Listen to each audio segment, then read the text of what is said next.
গ্রহের সবচেয়ে বড় দেশ রাশিয়াকে বিভক্ত করেছে অদৃশ্য এক রেখা, যার পশ্চিম অংশে এ দেশের বেশিরভাগ মানুষের বসবাস। অন্যদিকে পূর্ব অংশ প্রায় বিরান, মানুষের ঘনত্ব খুব কম। কিন্তু কেন এমনটা ঘটল? এর পেছনে কাজ করছে কি রহস্য? কেনই বা এই ছোট অংশে এত বেশি মানুষের বসবাস, আর কেন এই সুবিশাল অঞ্চল প্রায় খালি পড়ে আছে?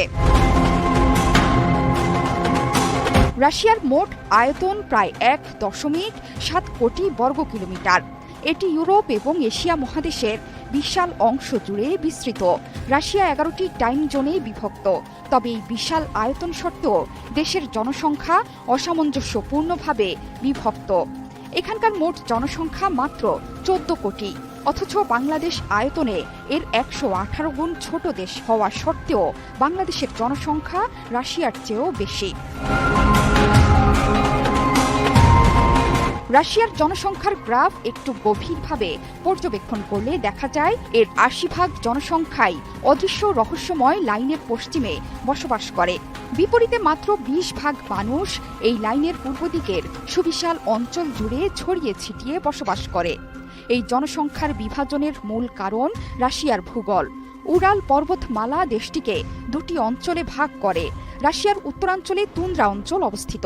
এটি এক ধরনের বরফাচ্ছন্ন সমতল ভূমি, যেখানে মাটির উপরিভাগ সারা বছর বরফে জমাট থাকে। এখানে বড় গাছ জন্মাতে পারে না। রাশিয়ার মাঝামাঝি অংশে তাইগা অঞ্চল রয়েছে, যা বিশ্বের বৃহত্তম বনাঞ্চল। রাশিয়ার বিভিন্ন অংশে পর্বতমালা রয়েছে। এর মধ্যে উল্লেখযোগ্য হল উরাল পর্বতমালা, যা ইউরোপ ও এশিয়ার মধ্যে প্রাকৃতিক সীমারেখা তৈরি করে। এছাড়াও পূর্ব রাশিয়ায় আলতাই পর্বতমালা এবং কামচাটকা অঞ্চলে আগ্নেয় পর্বতশ্রেণী রয়েছে।